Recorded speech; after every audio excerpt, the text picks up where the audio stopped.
안녕하세요. 역사의 페이지 속에 숨겨져 우리에게 깊은 위로와 희망을 전하는 이야기들을 찾아 떠나는 시간입니다. 오늘 우리는 잠시 시간의 강을 거슬러 올라가 어둠 속에서 피어난 한 송이 꽃과 같은 성녀의 삶을 만나보려 합니다.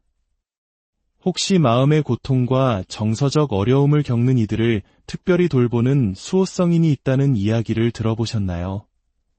오늘 우리가 함께 나눌 이야기는 바로 그 주인공, 성녀 딤프나에 관한 이야기입니다.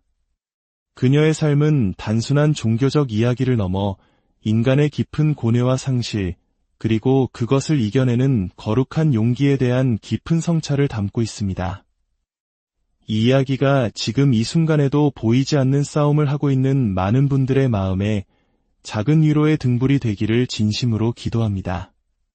저희의 여정에 동참하여 더 많은 희망의 이야기를 나누고 싶으시다면 잠시 시간을 내어 구독과 좋아요를 통해 주님의 은총을 널리 퍼뜨리는 일에 함께해 주시길 부탁드립니다.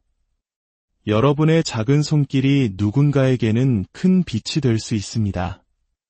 이제 잿빛 안개가 자욱했던 7세기 아일랜드의 한 외딴 마을로 여러분을 초대합니다. 그곳은 변화의 문턱에 선 세상의 비밀을 품은 듯한 안개가 들판을 뒤덮고 있었습니다. 강력한 부족장의 집에서 유난히 빛나는 눈과 순수한 마음을 가진 한 어린 소녀가 태어났습니다. 훗날 역사의 한 페이지를 장식하게 될 운명을 안고서 말입니다. 이교도 신앙이 여전히 깊게 뿌리내린 고향 땅에서 태어난 이 소녀의 삶은 그리스도교 신앙이 아직 온전히 자리 잡지 못한 어두운 시대에 피어난 한 줄기 빛과도 같았습니다. 이 소녀의 이름은 딤프나, 고통받는 이들을 위한 희망의 등불이 될 운명을 지닌 영혼이었습니다. 하지만 치유의 상징이 되기 전 그녀는 인간 마음의 가장 어두운 단면과 마주해야만 했습니다. 슬픔과 광기에 사로잡힌 아버지의 뒤틀린 사랑이라는 거대한 시련과 말입니다. 딤프나는 깊은 영적 대조를 이루는 가정에서 태어났습니다. 그녀의 아버지 다모는 강인함과 엄격함으로 유명한 이교도 부족장이었습니다. 반면 그녀의 어머니는 독실한 그리스도 신자였죠. 당시 많은 사람들이 그리스도교를 의심의 눈초리로 보던 시대였기에 어머니는 자신의 신앙을 비밀리에 지켜야만 했습니다. 이러한 가정 환경의 차이에도 불구하고 딤프나는 어머니의 깊은 사랑과 지혜 속에서 자라났습니다. 어머니는 어린 딤프나에게 유일하신 참 하느님과 자비의 아름다움에 대해 가르쳤습니다. 소녀는 어릴 때부터 타고난 친절함과 비범한 신앙심을 보였습니다. 작은 손으로는 가난한 이들에게 빵을 나누어 주었고 입술로는 조용한 기도를 끊임없이 속삭였습니다. 그리고 마침내 14살이 되던 해 딤프나는 자신의 삶을 온전히 그리스도께 바치기로 결심하며 순결 서원을 했습니다. 그녀의 결심은 확고했지만 이 선택이 곧 상상조차 할 수 없는 방식으로 시험받게 될 것이라고는 전혀 알지 못했습니다. 딤프나의 평온했던 유년기는 어머니의 갑작스러운 죽음으로 산산조각이 났습니다. 아내의 죽음은 아버지 다몬을 깊은 슬픔과 절망의 나락으로 밀어넣었습니다. 그는 지도자로서의 역할을 등한시하기 시작했고 점차 이성을 잃어갔습니다. 마음속의 공허함을 채우기 위해 다몬은 새로운 아내를 찾기로 결심했습니다. 하지만 그 어떤 여성도 죽은 아내의 아름다움과 우아함에는 미치지 못했습니다. 시간이 흐르면서 다몬의 슬픔은 어둡고 위험한 집착으로 변해갔습니다. 그는 자신의 딸 딤프나의 모습에서 죽은 아내의 환영을 보기 시작했습니다. 딸의 아름다움과 순수함은 고통스러운 기억을 불러일으키는 동시에 그의 광기를 더욱 부채질했습니다. 결국 다몬은 자신의 딸 딤프나와 결혼하면 모든 고통이 치유될 것이라는 끔찍한 결정을 내리고 맙니다. 아버지의 계획에 경악한 딤프나는 하느님에 대한 사랑과 자신의 서원에 충실하며 단호하게 거절했습니다. 하지만 다모는 딸의 거절을 받아들이려 하지 않았고 위험은 점점 더 현실로 다가왔습니다. 바로 그때 딤프나의 고해 신부였던 게레베르누스 신부님이 행동에 나섰습니다. 그는 딤프나와 몇몇 동료들을 데리고 아일랜드를 멀리 떠나는 탈출 계획을 세웠습니다. 그 여정은 길고 험난했습니다. 작은 무리는 밤의 어둠을 틈타 육지와 바다를 건너며 안전한 피난처를 찾아 헤맸습니다. 마침내 그들은 벨기에의 작은 마을 헤일에 도착했습니다. 그곳에서 그들은 잠시나마 안식처를 찾고 평화를 누릴 수 있었습니다. 헤일에서 딤프나는 기도와 가난한 이들을 돕는 일에 자신의 나날을 바쳤습니다. 그녀의 마음은 늘 하느님을 향해 있었습니다. 하지만 그 평화는 오래가지 못했습니다. 광기에 사로잡힌 다모는 모든 수단을 동원해 딸의 행방을 추적했고 마침내 그녀가 있는 곳을 알아내고야 말았습니다. 그는 병사들을 이끌고 헤일로 향했습니다. 아버지와 딸의 재회는 긴장과 절망으로 가득 찼습니다. 다모는 딤프나에게 아일랜드로 돌아가 자신과 결혼할 운명을 받아들이라고 강요했습니다. 하지만 이제 겨우 15살이었던 딤프나는 자신의 신앙 안에서 굳건히 서서 용감하게 거절했습니다. 그녀의 눈은 하늘로부터 온 힘으로 가득 차 있었고 결연한 의지로 아버지를 마주했습니다. 딸의 거부에 분노하고 완전히 광기에 휩싸인 다모는 결국 자신의 인생에서 가장 끔찍한 죄악을 저지르고 맙니다.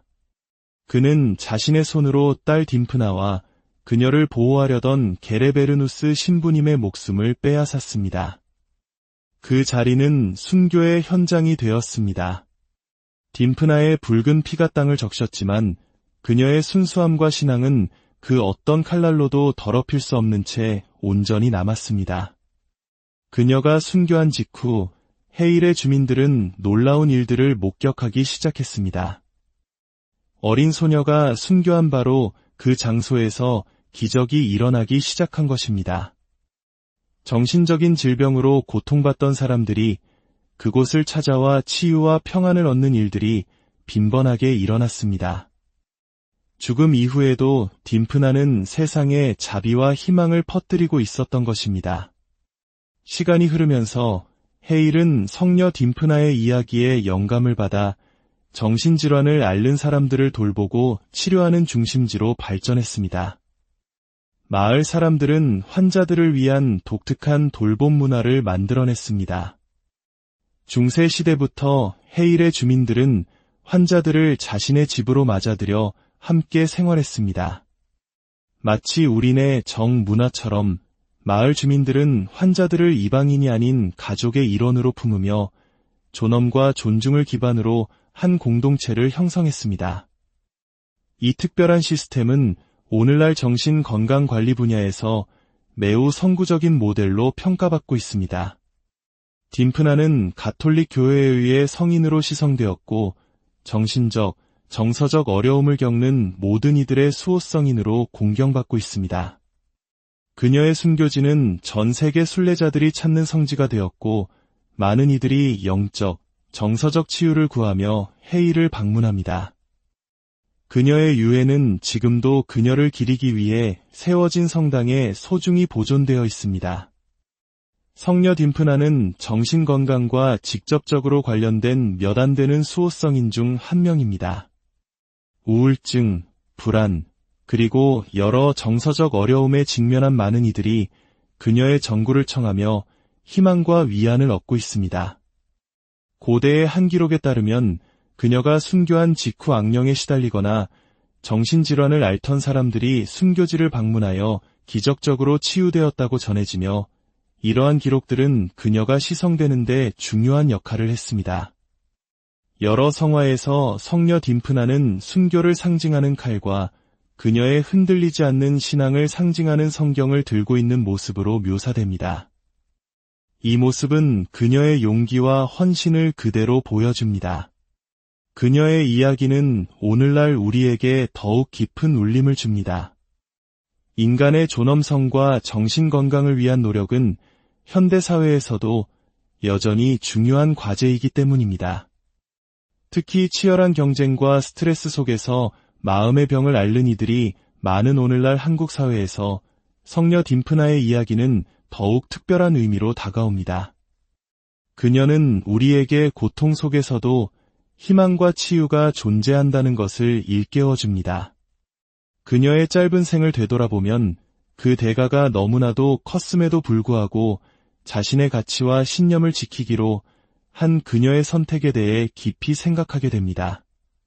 딤프나는 진정한 힘이 시련을 피하는 것에서 오는 것이 아니라 존엄을 지키며 그것을 마주하는 데서 온다는 것을 보여줍니다. 또한 그녀의 이야기는 상실의 고통, 정신건강이 우리 삶에 미치는 영향, 그리고 때로는 슬픔에 의해 뒤틀릴 수 있는 사랑의 유대와 같은 매우 인간적인 문제를 다룹니다. 아버지 다몬의 행동은 결코 용납될 수 없지만 그의 고통은 절망이 어떻게 사람의 눈을 멀게 하고 인간성을 앗아갈 수 있는지를 우리에게 상기시켜줍니다. 동시에 딤프나는 가장 어두운 시기에도 자비와 신앙의 빛은 결코 꺼지지 않는다는 것을 가르쳐줍니다. 성녀 딤프나의 유사는 비극을 치유의 기회로 변화시킬 수 있는 사랑의 힘을 증명합니다. 그녀의 삶은 우리 주변에서 고통받는 이들, 특히 마음속에서 보이지 않는 싸움을 하고 있는 이들을 돌아보게 합니다. 그것은 우리가 그들을 위해 연민과 인내심을 갖고 수용과 이해를 위한 안전한 공간을 기꺼이 내어주라는 부르심과도 같습니다. 저는 그녀의 삶을 통해 우리의 연약함과 고통 속에서도 하느님께서는 기적을 행하실 수 있으며 그 기적은 우리 자신을 위한 것일 뿐만 아니라 우리를 통해 다른 이들에게 흘러간다는 것을 믿게 됩니다. 우리 모두가 삶의 폭풍을 마주할 딤프나의 용기를 그리고 여정 속에서 도움이 필요한 이들을 돌볼 너그러움을 가질 수 있기를 기도합니다. 이제 다 함께 성녀 딤프나께 기도를 바치겠습니다. 성녀 딤프나시여, 정신적, 정서적 어려움으로 고통받는 이들의 수호자시여, 저희를 위하여 빌어주소서. 가장 힘든 순간에도 저희가 신앙 안에서 굳건히 머무를 수 있도록 영감을 주소서. 저희가 다른 이들의 삶 속에서 자비와 치유의 도구가 될 수 있도록 도와주소서. 아멘. 성녀 딤프나의 이야기는 신앙과 용기, 그리고 사랑이 가장 어두운 순간조차 이겨낼 수 있음을 가르쳐줍니다. 그녀의 흔들리지 않는 헌신과 희생은 고통 속에서도 희망과 치유의 가능성이 존재함을 보여줍니다. 성녀 딤프나는 정서적, 정신적 어려움을 겪는 이들을 향해 더욱 따뜻한 연민을 가질 것을 우리에게 촉구하며 타인을 존중과 친절로 맞이하는 것의 중요성을 다시 한번 일깨워줍니다. 오늘 이 이야기에 깊은 감동을 받으셨다면, 이 희망의 메시지를 더 널리 나누고 싶으시다면 이 영상을 소중한 이들과 공유해 주십시오. 여러분의 나눔이 누군가의 어두운 마음에 따뜻한 촛불 하나를 켜는 기적이 될 수 있습니다. 이 이야기가 여러분의 삶에 작은 위로와 희망의 빛이 되었기를 바랍니다. 주님의 평화가 여러분과 항상 함께 하시기를 기도합니다. 다음 이야기에서 다시